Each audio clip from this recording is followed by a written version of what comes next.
This morning, I wanted to focus on systems of organization, not just in my life, but in my environment.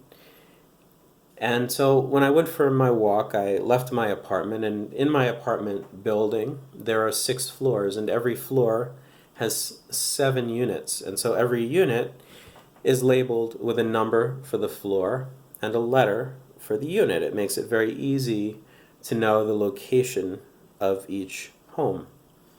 And downstairs in the lobby is a panel of mailboxes, and these mailboxes are labeled with the numbers and letters corresponding to the units. It makes it very easy for a postal carrier to deliver the mail.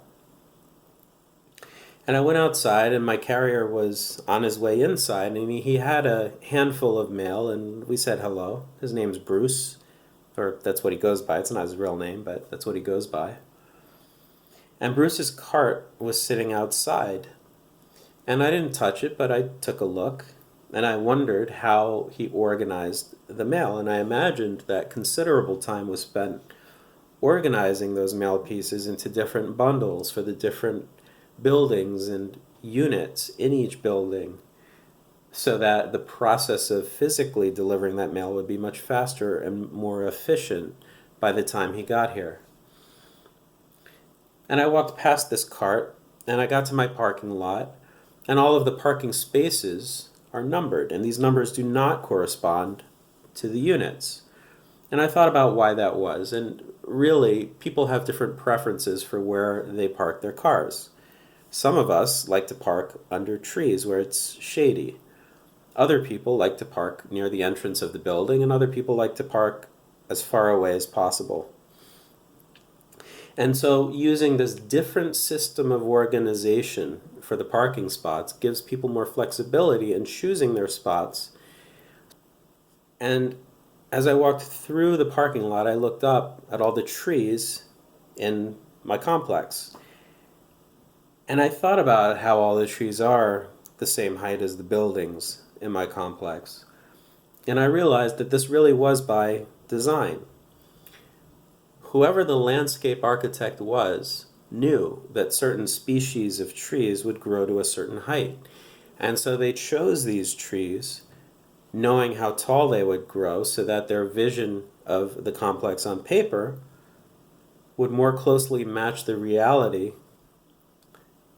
And I looked at the trees, and there were birds in the trees, and the birds were organized into flocks. And some flocks had only a few birds, and some flocks had very many.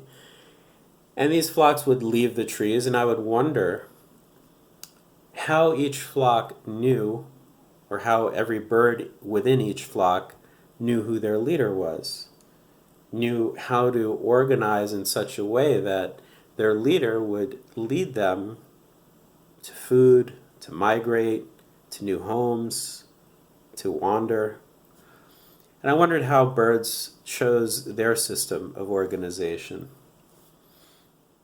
And I don't have an answer for that, but it got me thinking about how people choose to organize and the attributes that we look at in different people, which give us signals as to where they fit into an organization. And I continued walking, and I looked at some more trees, and the busier area of town had species of trees planted on the sides that were much shorter. Obviously, this made for less disruption in a system of organization with a lot of things going on. The bigger trees would just disrupt it too much.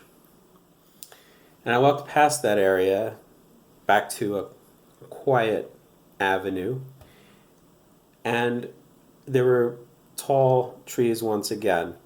And in my complex, we have maple trees and some other trees.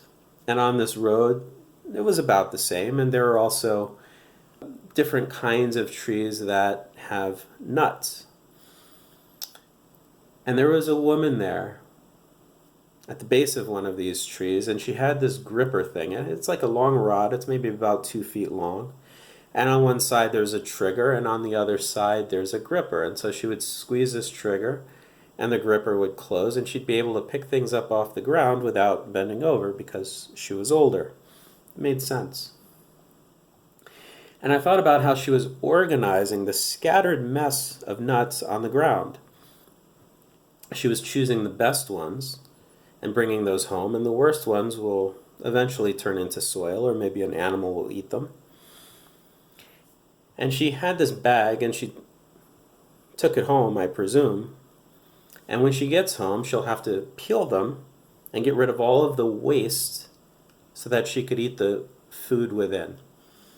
And that really got me thinking about how waste management is so important in any system of organization. And it reminded me of a book that I read a long time ago, which I'm sure I'll read again soon, called 7 Habits of Highly Effective People by Stephen Covey. And in this book, he had this time management matrix. It's also known as an Eisenhower matrix. And this matrix is very simple. It's got 4 quadrants. And at the top, it's labeled important and not important. And down the side, it's labeled urgent and not urgent. And so the whole idea is you focus on these important and urgent tasks first. And any tasks that are not urgent and not important go to the bottom of the pile, or they're discarded. And that made me realize how important this not urgent, not important quadrant really is. Because it takes a lot of thought to figure out those things that you need to discard from your life.